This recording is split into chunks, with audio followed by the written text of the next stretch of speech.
Bien, écoutez, merci Philippe d'abord de me passer la parole. Donc effectivement, on est à Lyon, dans les locaux de la ville de Lyon avec Lucia Megnaud de la ville de Lyon qui va intervenir après sur un projet concret qui est porté par la ville de Lyon pour des territoires en transition énergétique et écologique à l'horizon 2030. Donc je la remercie bien évidemment chaleureusement pour le fait de m'accueillir, parce que je suis avec elle dans les locaux. Et avant de lui donner la parole, Philippe, effectivement, m'a demandé de faire une intervention assez synthétique, on va dire, pour planter le décor.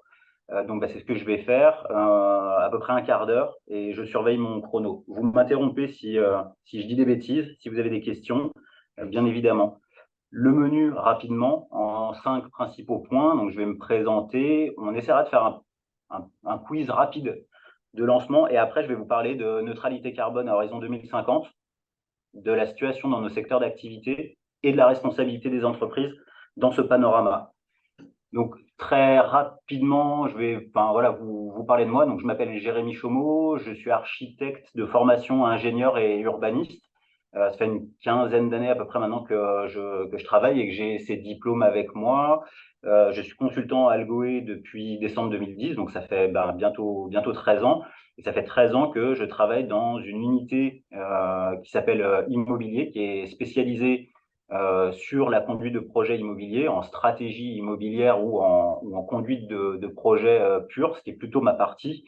Et j'ai indiqué là sur cette diapositive un peu rapidement, mais des exemples de projets sur lesquels j'interviens. Donc le second grand site d'administration centrale pour les ministères sociaux à Malakoff, un projet qui est actuellement en cours. Le siège de l'Office français de la biodiversité à Saint-Mandé pour le compte du ministère de la Transition écologique, le centre aquatique olympique et le franchissement piéton pour le relier au Stade de France dans le cadre du programme des Jeux olympiques de Paris 2024. Il y a un projet là qui est en cours de finalisation. Les travaux sont bien avancés et devraient se terminer d'ici la fin de l'année 2023. Et puis, un autre exemple, le site du stade Yves du Manoir à Colombes, qui a également été sélectionné dans le cadre du programme des Jeux olympiques de Paris 2024 et qui a récemment été réceptionné et qui sera bientôt mis à disposition de l'organisateur de Paris 2024 pour venir faire ses installations en prévision des compétitions de hockey sur gazon. Ça se passera là-bas. Donc voilà le type de projet sur lesquels j'interviens. Depuis le début de l'année 2023, je suis également en charge d'une démarche RSE, donc responsabilité sociale de l'entreprise, et ESG, environnement, volet social, on va dire, et gouvernance en interne pour Algoé. Donc, c'est une démarche qu'on a initiée au début de l'année et dont je suis on va dire, le chef de projet. Et en termes de formation continue, j'ai eu l'occasion de me former en AMO développement durable, une formation certifiante qui a été livrée par le Moniteur, au management par la valeur il y a quelques années, que vous connaissez bien tous évidemment. Et actuellement, je suis une formation en stratège de la transformation durable à l'école Polytechnique Executive Education. Quand j'ai dit tout ça, ce qui est important de retenir finalement, c'est pas ce que j'ai écrit, c'est ce que je vais vous dire maintenant. Je ne suis pas climatologue, je suis pas scientifique de la transition énergétique, et pourtant je vais un peu vous parler du GIEC là pour planter le décor. Avant d'en venir là, je vous propose, si vous êtes d'accord, on se donne 2 petites minutes maximum, un quiz.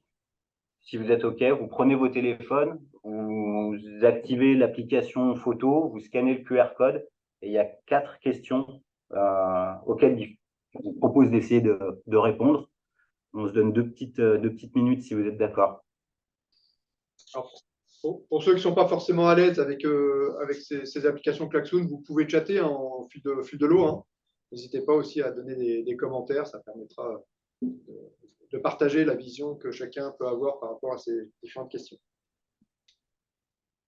Et sinon, je vais vous donner les questions à l'oral, parce qu'on ne les voit pas affichées à l'écran, mais les 4 questions qui sont posées sont des questions un peu générales, hein. C'est quelle est l'année de fondation du GIEC? Quel est l'objectif primordial de l'accord de Paris sur le climat? Ces dernières années, en moyenne, À votre avis, à combien s'élèvent les émissions annuelles de gaz à effet de serre, les émissions mondiales?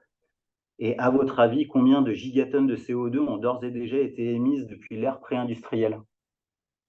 Alors, Jérémy, apparemment, il y a un quota pour le. C'est limité, donc je pense qu'il n'y a pas grand monde qui arrive à se connecter. Ok, et bah écoutez, c'est pas gênant. De toute façon, on va dérouler et je vais donner les réponses au fur et à mesure. C'est chaud. On n'est pas assez rapide. Hein. C'est les 5 plus rapides. Est-ce que c'est les meilleurs? Ben non. On va voir, je vous donnerai les résultats.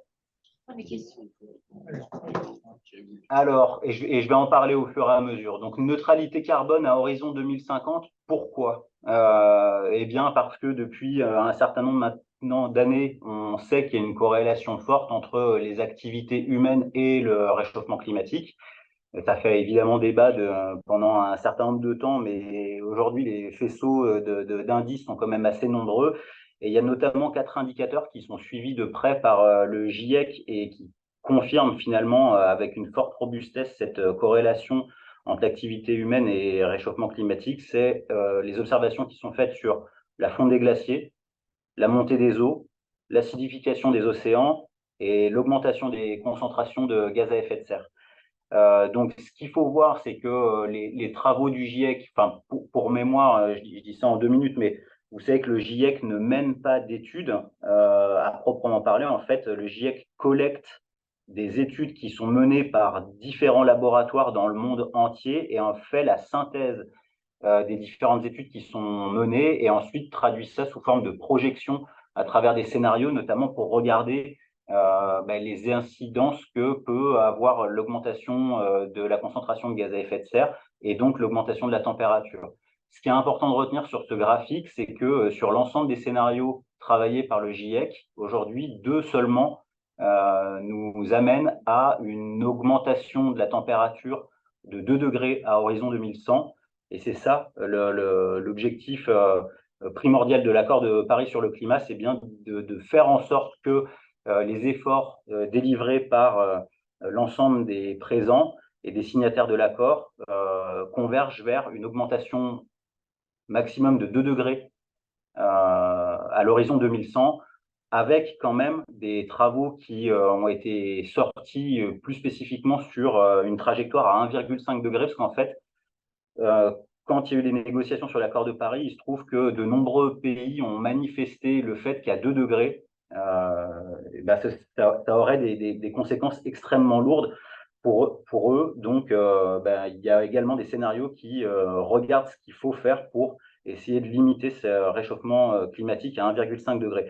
Et pour donner quelques exemples d'écart entre un scénario à 1,5 degré et 2 degrés, eh bien, par exemple, on va avoir pour des problématiques d'accès à l'eau, 245 millions de personnes vont être concernées par des problématiques d'accès à l'eau si on est à plus 1,5 degré.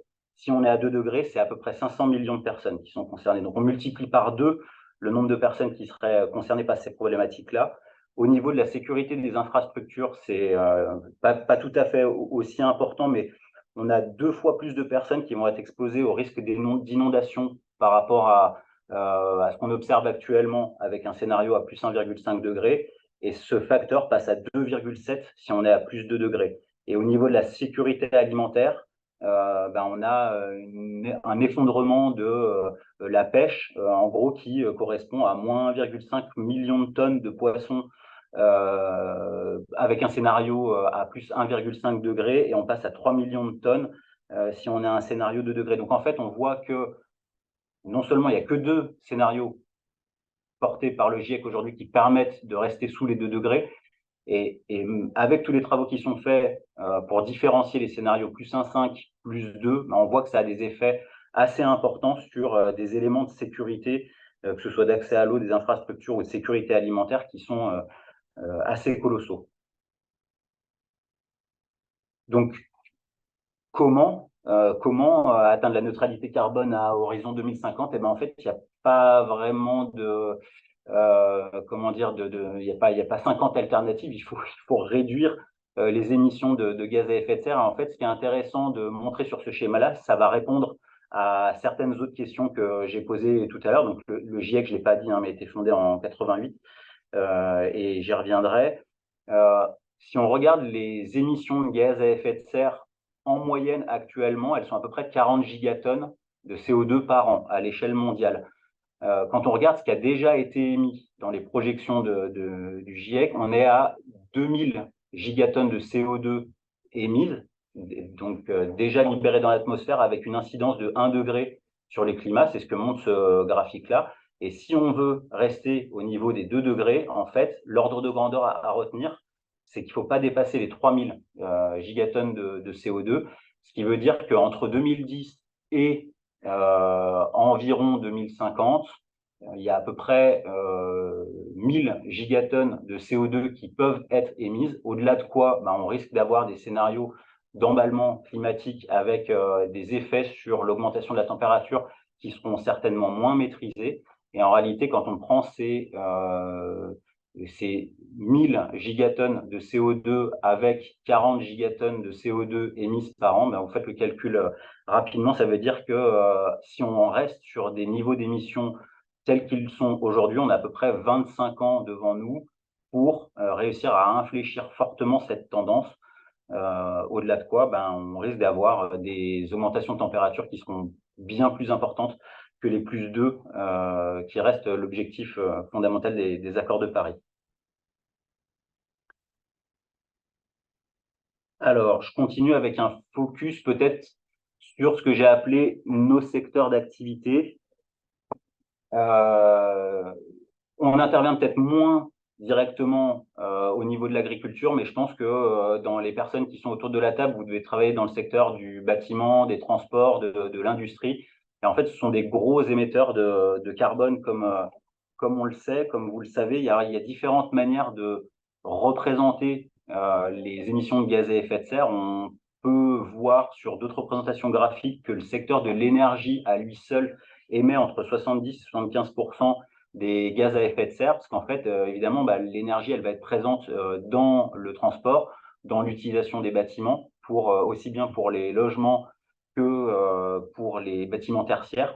Donc, en fait, dans nos secteurs d'activité aujourd'hui, en fait, on est directement concerné par des secteurs qui sont très fortement émetteurs de carbone, et donc c'est pour ça qu'il faut réussir à intervenir pour abaisser ces éléments-là. Et c'est pour ça qu'on arrive à la question de la responsabilité des entreprises. Ici, j'ai mis un nuage de mots dans lequel on va retrouver des notions comme économie, environnement, développement durable, gouvernance, organisation, décision, éthique, partie prenante, mais également mesures, impact, engagement, plan d'action, réputation, crédibilité. Je vous laisserai les lire évidemment, mais ça donne tout un panorama de notions autour de laquelle gravite la responsabilité environnementale des entreprises. Et si on fait le lien avec l'Organisation des Nations Unies, eh bien, on voit que cette notion de RSE a commencé à arriver dès le début du XXIe siècle. C'est progressivement précisé, on va dire. Elle a pu être enrichie ou appauvrie dans sa définition, mais aujourd'hui, la définition consacrée, c'est celle de la responsabilité des entreprises vis-à-vis des effets qu'elles exercent sur la société. C'est vrai que c'est quand même très large comme définition, et en réalité, c'est pas quelque chose de nouveau, c'est bien un dérivé du développement durable, cette notion de responsabilité sociale des entreprises. Alors, je vais essayer d'accélérer un petit peu, mais je vous ai mis ici une frise où justement on reprend la manière dont la RSE s'est structurée dans le temps. Beaucoup de dates correspondent à des événements de l'ONU. Vous avez notamment en 1972, c'est la première grande conférence des Nations Unies sur l'environnement à Stockholm, qui est bien connue pour avoir été l'occasion de la présentation du rapport Meadows, Halte à la croissance. En 87, on a le rapport Brundtland qui fait l'avènement de cette notion de développement durable. En 1992, on est sur la conférence de Rio avec l'arrivée de ce qui s'est appelé les agendas 21 et qui a servi pendant longtemps aux collectivités territoriales à orienter leur action. Et c'est aussi le moment où ont été prises des décisions qui ont permis d'aboutir au protocole de Kyoto en 97. 2002, c'est bon, c'est pas tant pour l'anecdote, mais pour se souvenir, je pense que vous l'avez en tête, mais Jacques Chirac, à cette époque-là, avait déclaré notre maison brûle et nous regardons ailleurs. Donc, bon, les années passent et on voit que ces phrases peuvent quand même rester. 2005, c'est l'entrée en vigueur de Kyoto et 2015, c'est la conférence de Paris sur le climat. Et la seule date que j'ai pas donnée, c'est la première, 1953, Howard Bowen, qui sort un livre qui s'appelle Social Responsibilities of the Businessman. Et en réalité, on peut considérer que c'est comment dire, lors de cet événement que la RSE s'est véritablement structurée. Et ensuite, on peut considérer que l'Organisation des Nations Unies, avec les différentes conférences, a pu structurer cette notion-là, ce qui permet de faire passer l'engagement et la responsabilité des États en premier lieu, ensuite aux citoyens et aujourd'hui en passant par les entreprises, qui est vraiment un maillon essentiel de la chaîne pour atteindre des objectifs qui sont colossaux. Je vais passer assez vite sur la fin, mais simplement j'ai réintégré dans le diaporama quelques graphes qui montrent en fait le niveau de faisabilité de certaines thématiques sectorielles sur lesquelles on peut intervenir, avec leurs effets conjugués sur l'atténuation et la diminution du changement climatique. Donc, si on prend la partie haute du graphe, notamment, vous avez tout ce qui relève de l'énergie, avec le développement du solaire, de l'éolien, la réduction du méthane dans pour le charbon, le pétrole, le gaz, la bioélectricité, la géothermie, l'hydraulique, le nucléaire, etc. Et en fait, vous avez en ordonnée les effets qu'on peut attendre de ces différentes sources en gigatonnes de CO2 également. Et ensuite, les couleurs correspondent au niveau d'investissement qu'il faudrait consentir pour pouvoir atteindre ces objectifs-là. Donc en fait, à travers ces graphes, on voit qu'il y a quand même tout un tas de secteurs sur lesquels on sait qu'il y a des potentiels assez importants pour réduire nos fameux gaz à effet de serre, et ce qui questionne aujourd'hui à la fois la manière dont la RSE est structurée au niveau des entreprises, mais également sur la manière dont on réinvente nos modes d'intervention et la manière dont on conduit nos différents projets. Voilà, je suis allé un petit peu vite sur la fin, mais l'essentiel, c'est également de passer la parole à Lucia. Bonjour à tous, je m'appelle Lucia Magno, je travaille à la mission de transition écologique de la ville de Lyon. Donc, je vous remercie de m'avoir invité aujourd'hui. Je vais essayer d'avoir un propos complémentaire, surtout sur la vision territoriale de ces enjeux climatiques et écologiques et qu'est-ce qu'essaie de faire la ville de Lyon à travers la démarche Lyon 2030. Je reprendrai certains des mots qui ont été utilisés lors de la présentation, notamment le mot de gouvernance et aussi la question aussi de la participation citoyenne qui est clé pour arriver à avoir des changements assez radicaux qui soient acceptés par les populations. Donc, je vais vous partager une petite présentation, si j'y arrive. Alors.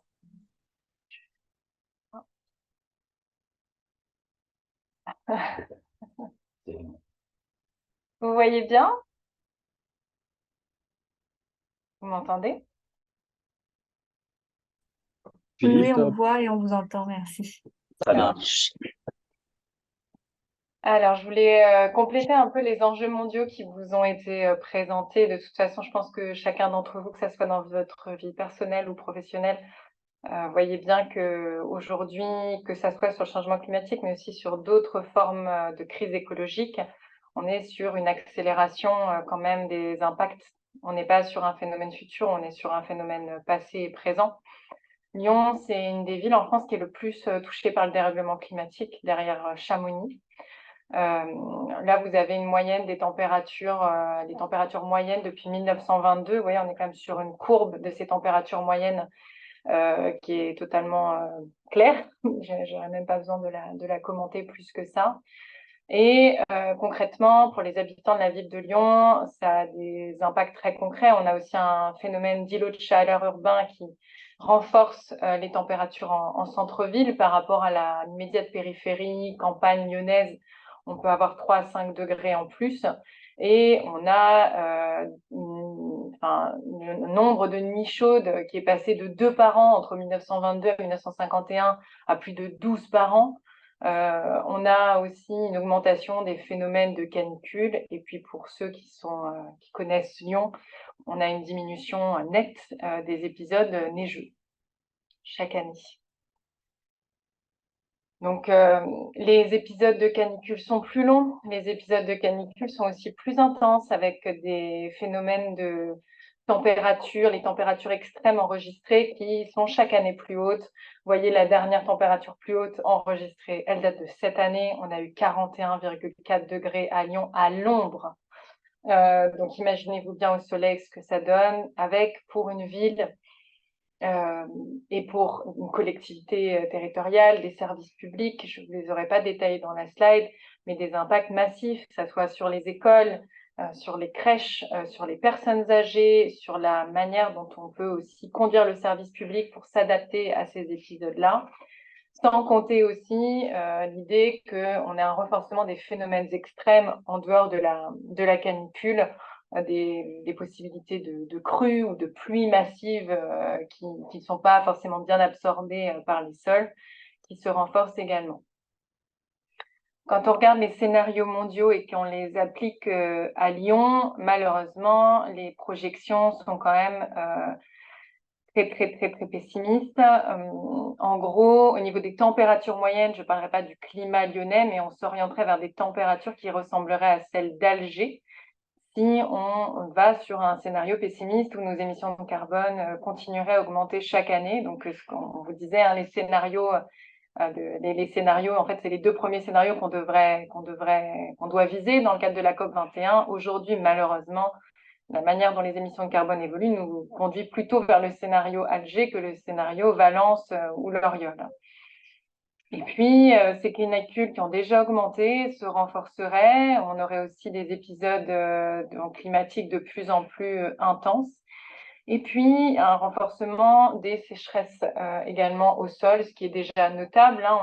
On a des problématiques en périphérie de Lyon qui sont déjà importantes, mais qui se renforceraient. Ce qu'on voulait dire, c'est que à Lyon, quand on parle de changement climatique, on indique bien qu'on ne peut pas lutter contre le changement climatique sans revoir l'ensemble du modèle de société dans lequel on vit, et aussi pour une collectivité comme la nôtre, la manière de voir la ville. Aujourd'hui, 70% des émissions de gaz à effet de serre sont produites dans les villes dans le monde. Et à Lyon, la majorité de nos émissions de carbone sont issues plutôt des bâtiments, puisqu'on est quand même une ville qui, comme beaucoup de villes, s'est désindustrialisée par ailleurs. Mais on a surtout nos émissions indirectes liées à la consommation en fait, des habitants qui habitent à Lyon et qui vont aussi avoir un autre impact sur d'autres limites planétaires, que ce soit la consommation en eau, la consommation, l'impact qu'on peut avoir en termes de pollution. Je pense que vous aurez d'ailleurs entendu parler de certaines actualités en lien avec la pollution des sols à Lyon. De manière globale, la ville de Lyon utilise aussi la grille de lecture des objectifs du développement durable où l'idée, c'est qu'on ne peut pas parler de climat sans réinterroger à la fois les limites planétaires, mais aussi les enjeux sociaux et les modes de coopération, même à l'international. Dans ce cadre-là, la ville de Lyon, elle a des spécificités qu'ont pas forcément d'autres villes. Je vous en ai parlé, hein, les émissions territoriales, celles qui sont produites localement, sont liées au bâtiment, mais l'empreinte carbone de toutes les personnes qui vivent en ville, dont l'empreinte carbone des Lyonnais, c'est une empreinte carbone entre 9 et 12 tonnes comme en France. Et on a aussi le souhait au sein de la ville de Lyon de donner une ambition aussi relative à l'empreinte carbone des Lyonnais et pas seulement aux émissions qu'on produit directement sur le territoire. Je ne vais pas forcément m'éterniser là-dessus, mais malheureusement, vous le verrez dans nos documents stratégiques, la situation actuelle a déjà des conséquences sur le quotidien des Lyonnais, sur leur santé, sur la dégradation de certains écosystèmes, notamment le Rhône et la Saône.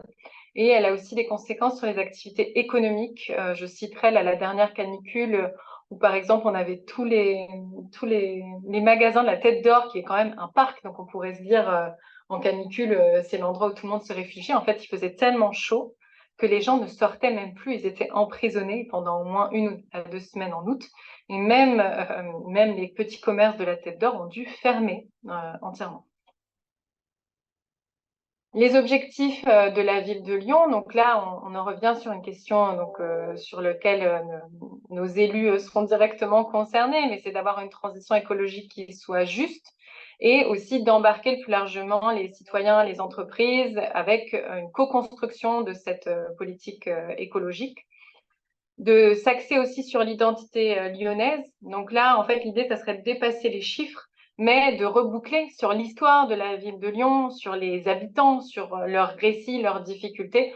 Lyon a quand même une histoire majeure, hein, que ça soit en termes d'inventions qui ont pu émerger à Lyon, de modèles alternatifs. On a par exemple les coopératives d'habitat qui sont nées à Lyon, les jardins partagés qui sont nés à Lyon. Et en fait, la question qui se pose maintenant, c'est comment Lyon s'inscrit aussi dans ces défis contemporains. Et puis, une transition écologique qui dépasse l'approche sectorielle, c'est-à-dire ce qu'on entend souvent dans les médias, on va essayer de régler le problème par le bâtiment, par l'énergie, par les déchets. Et en fait, on oublie de re-questionner le vivre ensemble et puis la manière juste de faire société. La ville de Lyon, avec les élections, hein, comme d'autres villes, est passée à Europe Écologie Les Verts et ils ont souhaité renforcer leur politique en termes de climat. Ils ont notamment déclaré l'état d'urgence climatique. D'autres villes françaises l'ont fait, par exemple Marseille. Ils ont une programmation pluriannuelle des investissements dont un tiers est directement consacré à la transition écologique dans le cadre des politiques publiques et des politiques de patrimoine directement sous la responsabilité de la ville. Mais la ville de Lyon a souhaité aussi se dire que seul, même si on était les plus exemplaires possibles, ça ne suffirait pas à répondre aux enjeux. Pour vous dire, hein, les émissions directes de la ville, c'est 5% des émissions de gaz à effet de serre sur le territoire.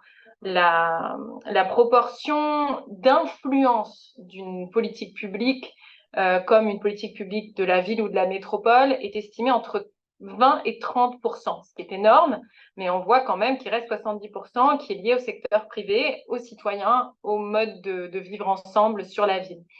Donc la ville de Lyon a souhaité s'ancrer dans un programme européen qui a été lancé l'année dernière, qui s'appelle les 100 villes climatiquement neutres. Ces 100 villes européennes qui vont essayer d'anticiper les objectifs européens de neutralité carbone à horizon 2050. Pour l'instant, aucune ville au monde n'a réussi à atteindre déjà cette neutralité climatique de base. Mais l'idée, c'est d'arriver quand même à poser les bonnes questions. Les Nations Unies nous appellent dès aujourd'hui à prendre l'horizon temporel de 2030. Pourquoi ?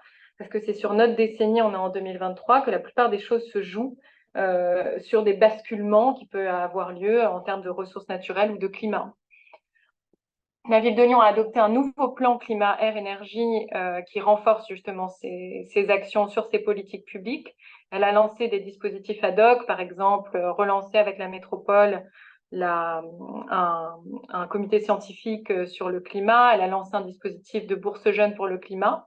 Mais ce que je voulais vous présenter, c'était plutôt comment la ville souhaite mieux coopérer avec les acteurs du territoire, dont Algoé d'ailleurs, et comment elle souhaite sortir d'une approche purement planificatrice dans le cadre de ses politiques publiques, mais essayer d'embarquer plus largement. Cette histoire que je vous raconte, c'est une histoire qui concerne d'autres villes en France et d'autres territoires en France. On est en France un pays où il existe des normes sur le climat, ce qui n'est pas toujours le cas d'autres pays. Par exemple, on a le plan climat-énergie territorial qui existe en France, qui n'existe pas dans d'autres pays, c'est-à-dire un cadre d'action, de stratégie obligatoire qui doivent être mises en œuvre par les comités d'agglomération de plus de... Bon, je ne me rappelle plus, mais bon, bref. En tous les cas, il y a un cadre législatif et aussi un cadre de stratégie et d'action qui existe. Mais en fonction des territoires, les stratégies pour répondre à ces enjeux ne sont pas les mêmes. La ville de Lyon, par exemple, mène des expérimentations et une action qui ne sera pas la même que la ville de Marseille, qui ne sera pas la même que la ville de Paris. Toutes les villes essayent de trouver leur réponse adaptée aux besoins du territoire. On en reparlera tout à l'heure. En Europe, c'est exactement la même chose. Donc, dans le programme 100 villes, on voit que les approches sont extrêmement différentes d'une ville à l'autre en fonction de la situation locale, en fonction de la dynamique aussi, et puis de la vision politique, bien entendu. Et À l'international, vous retrouverez aussi différents modèles. On m'a appris qu'il y avait l'équivalent du programme 100 villes en Chine, par exemple, avec une vision qui est très axée sur la technologie, bien entendu.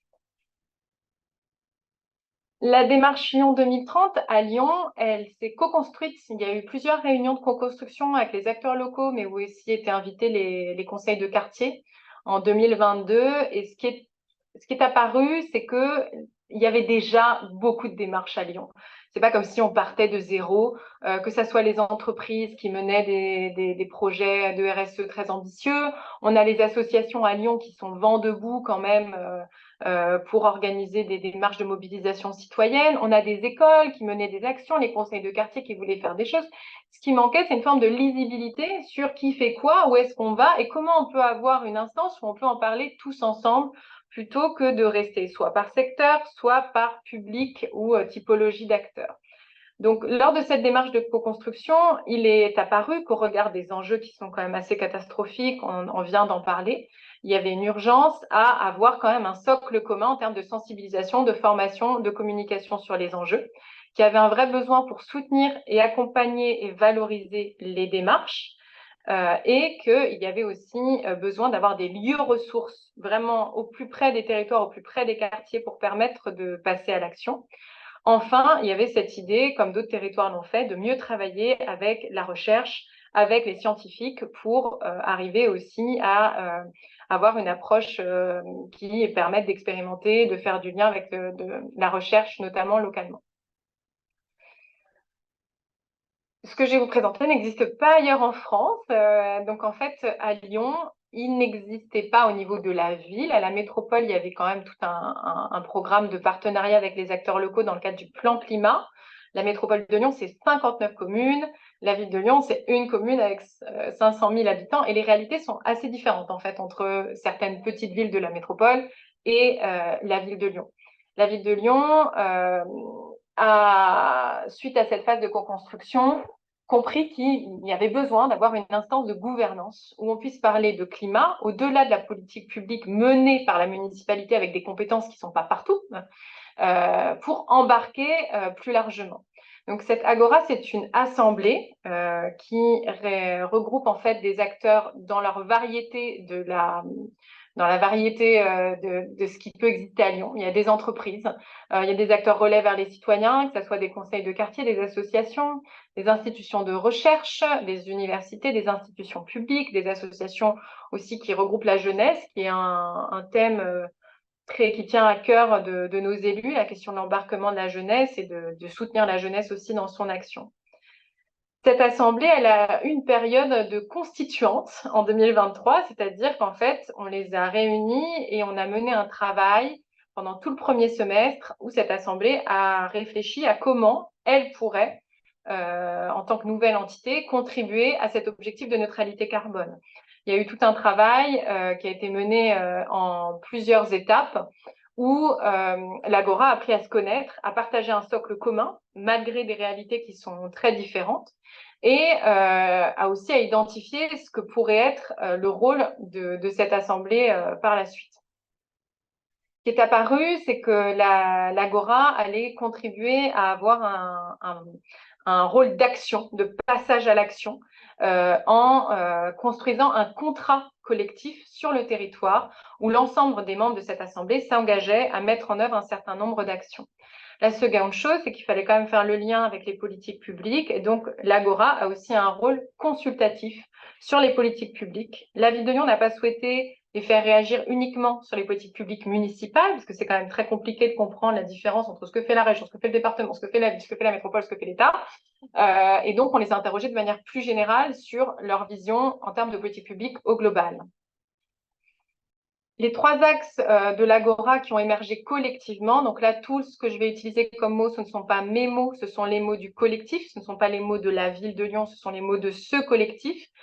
C'est de travailler déjà au fait que les membres de l'Agora contribuent au fonctionnement de l'Agora et à ses contributions, donc c'est-à-dire continuent chaque année à venir aux plénières de l'Assemblée, à produire des travaux, à envoyer des indicateurs, à s'organiser en groupe de travail. L'axe 2, c'est de mobiliser au-delà de l'Agora, parce que pour l'instant, l'Agora, c'est une 60aine de structures locales, mais dont beaucoup de structures locales qui étaient engagés, parce c'est difficile de partir avec un groupe quand même de réfractaires, mais l'objectif, c'est que l'Agora s'élargisse à des acteurs qui émettent beaucoup de gaz à effet de serre, qui s'en fichent même peut-être, et d'embarquer beaucoup plus largement. La troisième chose, c'était que l'Agora devait permettre d'aboutir à des actions concrètes, et donc on a eu des thématiques qui ont émergé, des thématiques qui ne sont pas innovantes, mais l'idée, ça serait notamment d'agir en termes d'adaptation au changement climatique. Il y a une thématique qui a émergé qui n'était pas du tout portée en priorité par la ville au-delà par ses compétences, c'est la thématique de l'emploi et de l'économie que l'Agora a fait émerger comme une priorité.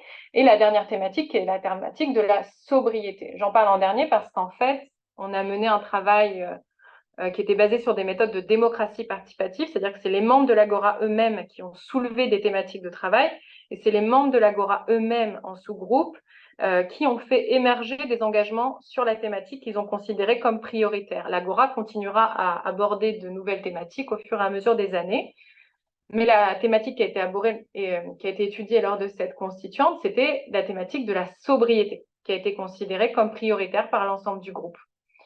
16 engagements ont émergé sur la question de la sobriété, des engagements qui portent aussi bien sur la sobriété dans les bâtiments que sur le numérique responsable, que sur aussi les enjeux de consommation et de déchets, et puis aussi sur des enjeux plutôt de visualisation, de récit, avec l'idée de comment on peut construire un récit sobre qui soit désirable par les citoyens, mais aussi par les entreprises et l'ensemble des structures. Et donc, ces 16 engagements-là, quand on les lit, quelquefois, ils peuvent paraître très ambitieux. Je vais vous donner d'exemples de MJC, donc de Maison de la Jeunesse, qui participe à l'Agora, qui disait on ne sait pas si on va y arriver à horizon 2030 à respecter ces 16 engagements. Et à l'inverse, on a des structures qui étaient déjà engagées, donc notamment les hospices civils, qui à Lyon sont quand même une structure, c'est le premier employeur à Lyon, les hôpitaux lyonnais, et on a aussi des hospices civils qui sont propriétaires d'énormément de fonciers sur la ville, qui eux, ils ont sur certains engagements, peut-être qu'ils pouvaient être plus ambitieux. Ce que vous voyez là, les mots qui sont utilisés, c'est les mots qui sont issus d'une vision démocratique quand même dans ce groupe-là.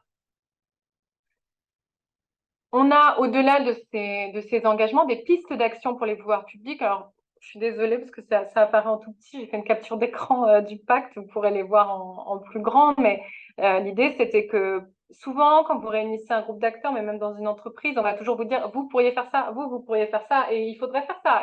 Et donc, on ne se met pas en posture de jeu, on se met en posture de vous. Et cette posture de vous, elle est juste quand on parle de climat, parce que finalement, les marges d'action qui sont juste à l'échelle citoyenne, elles sont aussi restreintes. Il y avait eu ce calcul de l'ADEME que si on avait des citoyens qui étaient parfaitement éco-responsables, ça correspondrait toujours à 20 à 30% des émissions de gaz à effet de serre. Donc le cadre réglementaire, le cadre de fonctionnement d'une entreprise, par exemple, ou d'une collectivité est essentiel pour arriver à permettre de revoir ce mode de société collectif. Et donc, ils ont fait émerger des choses sur des thématiques qu'eux ne maîtrisent pas. Par exemple, le règlement de publicité, le fait de limiter la publicité, d'avoir aussi des publicités sur un mode de vie plus sobre, mais aussi sur des questions liées, par exemple, au financement de la rénovation du bâti, notamment dans les quartiers prioritaires de la ville, où c'est quand même compliqué pour les copropriétés d'agir. Ces pistes-là seront envoyées officiellement à la préfecture, à l'État, au ministère concerné, à la métropole et à la région. Aujourd'hui, on est quand même sur un projet qui est jeune, mais je voulais quand même vous donner quelques nouvelles. On a une vision individuelle aussi de ce projet-là, c'est-à-dire qu'à l'échelle de chaque structure, que ce soit Algoé, que ce soit l'Université Lyon 3, que ce soit l'entreprise La Poste, une convention de coopération et d'engagement qui, à l'échelle de la structure, en fonction du périmètre de la structure, du cœur de métier de la structure, engage la structure à horizon 2030 sur un portefeuille d'action qu'elle pourrait mener pour contribuer à la neutralité climatique. L'idée est d'avoir officialisé ce portefeuille d'action à l'échelle de l'Agora et que l'Agora, chaque année, s'élargisse pour avoir un portefeuille d'action qui soit de plus en plus large. Le fait d'avoir travaillé aussi sur des méthodes un peu de démocratie, d'apprendre à se connaître, de partager un socle commun, de formuler des engagements, alors qu'on est donc en novembre et que l'Agora a été lancée en mars, a déjà des résultats. On a des acteurs de l'Agora, je vais vous en citer quelques-uns, qui commencent à travailler ensemble. Par exemple, on a La Poste qui travaille avec la Maison métropolitaine de l'insertion pour arriver à mettre en place des actions sur la logistique durable. On a les hôpitaux lyonnais qui sont en contact avec Copawatt, qui est une entreprise, qui est une association qui promeut le photovoltaïque durable. On a les établissements d'enseignement supérieur de l'Agora qui voudraient créer un groupe de travail pour essayer de limiter la mobilité par avion de leurs étudiants.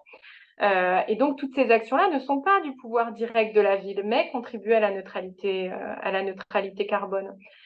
L'autre volet, c'est que le projet, notamment avec les ambitions de la Commission, nous ont permis, alors ça je pense que malheureusement je ne serai pas la meilleure ambassadrice pour en parler, mais de calculer la marge qui nous manquerait pour atteindre la neutralité carbone au niveau d'un territoire. Donc là, ça se rapproche un peu des études qui ont pu être faites par le rapport Pisani-Ferry sur le financement de la transition écologique. On est sur des milliards d'euros. Je crois que c'est entre 10 et 15 milliards d'euros pour que la ville de Lyon soit neutre en carbone. Et donc, on a fait des estimations. Et donc, ce qu'on voit là, c'est qu'il faut poser les questions justement pour pouvoir y répondre justement, que ce soit au niveau des politiques nationales ou des politiques européennes ou des politiques internationales.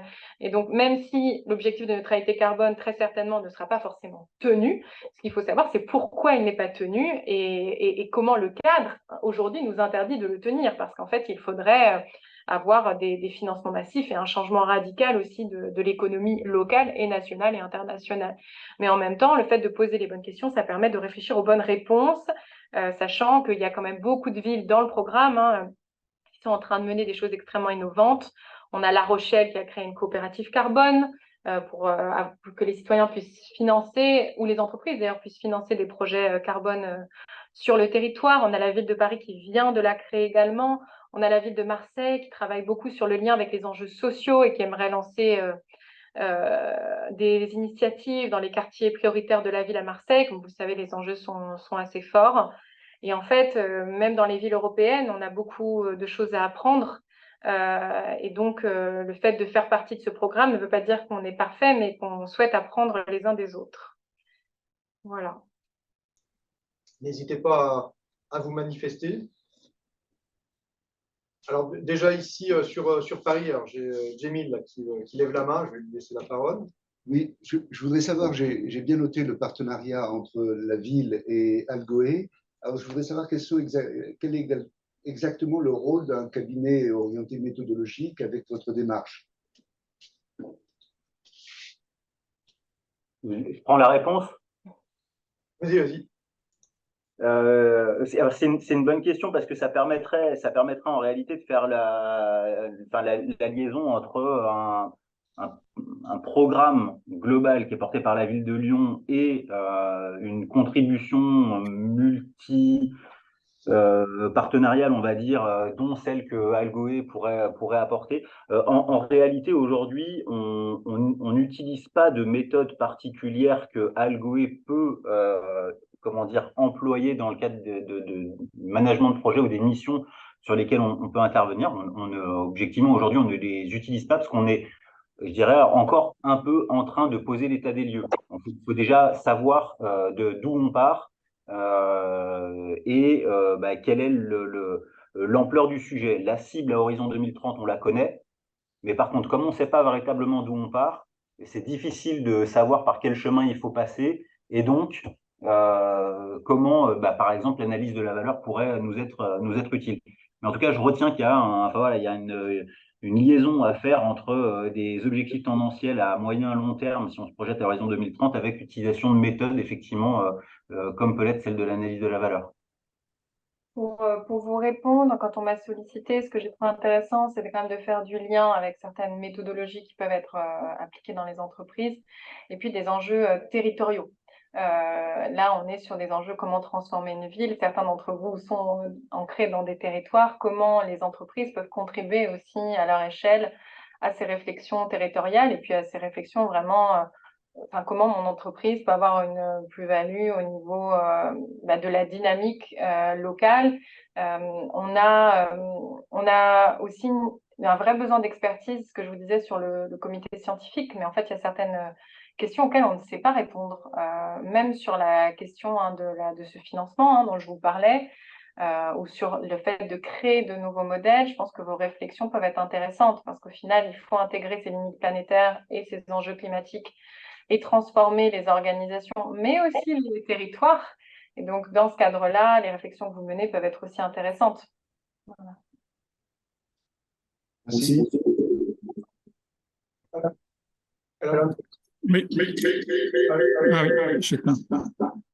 Ça va mieux comme ça? oui, merci Simon. Oui, Simon Villot. Il y a quelques dizaines d'années, un certain nombre d'administrations avaient institué un usage obligatoire de démarches d'analyse de la valeur, d'analyse fonctionnelle dans des grands projets qui étaient souvent des projets, je dirais, d'infrastructure, du type des routes ou des équipements collectifs. Est-ce que, alors avec comme intention, bien sûr, d'optimiser l'investissement, mais aussi de dégager des meilleurs compromis avec toutes les parties prenantes. Ça fonctionnait bien. Il y a eu beaucoup de projets qui ont été conduits sous cette forme-là, enfin à cause de cette obligation. Est-ce que c'est quelque chose qui serait envisageable avec une dimension, bien sûr, pas uniquement valeur économique et satisfaction des participants et des parties prenantes, mais également dimension écologique. Est-ce que ce serait une façon de systématiser, je dirais, l'optimisation écologique des investissements et des projets? Alors là, vous en arriverez aux limites de mon expertise. Ce que je sais, c'est que c'est le cas de la ville de Paris, c'est le cas de la ville de Lyon, mais aussi de toutes les villes du programme. On a une vraie question aussi sur la question d'analyse de nos impacts. Donc ça, c'est déjà une première. Et puis la question de nos budgets, c'est-à-dire comment nos investissements vont contribuer à la neutralité climatique directement, indirectement. On a été accompagné par des consultants américains, il faut le savoir, dans le cadre du programme 100 villes, pour faire un plan d'investissement à horizon 2030 et puis aussi avoir une vision macro quand même de ces thématiques-là. Moi, je peux vous dire que je pense que sur le coup, ça concernera toutes les collectivités territoriales, mais il y a un vrai manque d'expertise sur ces questions-là, qui sont complexes et sur lesquelles les schémas qui sont utilisés en interne sont souvent assez classiques. Donc, on a beaucoup de collectivités qui expérimentent de nouvelles approches, que ce soit sur leur budget, la gestion de leur budget, leur programmation pluriannuelle des investissements, ou que ce soit sur une approche de projet, par exemple d'aménagement d'une zone ou de réaménagement d'une zone, où ils essayent de prendre en compte l'impact, la manière aussi de construire le projet pour que ça prenne en compte les ressources naturelles ou le long terme. Mais sincèrement, je pense que le travail à réaliser est immense.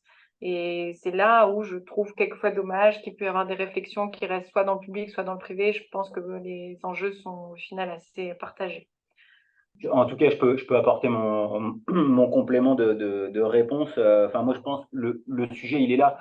On a vu là dans les questions dans le chat, par exemple, certaines disaient comment l'analyse de la valeur est utilisée par la ville de Lyon ou quels sont les KPI utilisés pour valoriser les actions. En fait, je suis pas un praticien au quotidien des démarches d'analyse de la valeur, mais j'y suis formé, comme je vous l'ai indiqué tout à l'heure. Et en fait, vous le rappeliez au tout début de la présentation, Jamil, l'analyse de la valeur fait quand même très souvent la transposition avec des indicateurs économiques.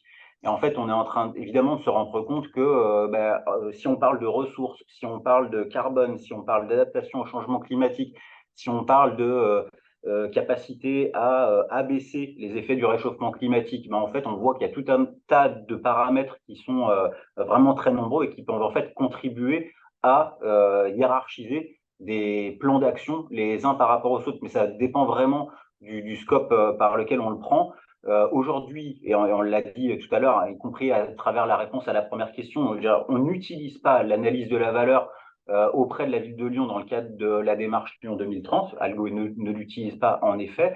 C'est une piste. L'objectif, c'était justement pour nous c'était comme ça que c'était intitulé, mais de planter le décor justement par rapport aux problématiques globales, mais également par rapport aux problématiques locales à l'échelle d'une collectivité territoriale par rapport à ces évolutions environnementales vers lesquelles on va, et on pense vraiment qu'il y a une contribution forte potentielle des méthodes d'analyse de la valeur environnementale ou sur d'autres aspects pour réussir à faire progresser l'ensemble des intervenants sur l'ensemble des projets.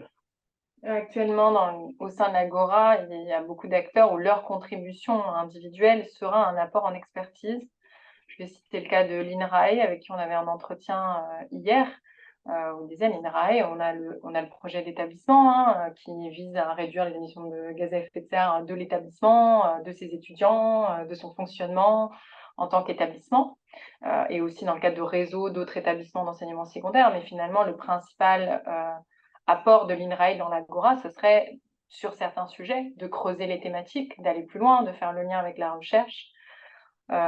Et ça, c'est un vrai enjeu parce qu'aujourd'hui, je vous inviterai, si vous êtes intéressé par le projet, à regarder le Pacte Lyon 2030, qui est l'aboutissement du travail de l'Agora. Ce n'est pas un document parfait, loin de là. On a très peu de cartes, on a beaucoup de sujets qui n'ont pas encore été creusés. Et finalement, l'approche par la valeur pourrait être une manière de creuser le sujet sur un territoire. Ça pourrait être une des contributions d'Algoé. Et de manière générale, l'idée que l'Agora se renforce, accueille de nouveaux acteurs, c'est pour avoir des visions différentes, parce que quand on parle de changer de société, de changer d'économie, il n'y aura jamais une vision qui va répondre à tous les problèmes. C'est impossible. Donc l'idée, c'est d'avoir des acteurs très différents qui vont avoir des réponses très différentes et des approches très différentes pour pouvoir attaquer le problème par de multiples entrées.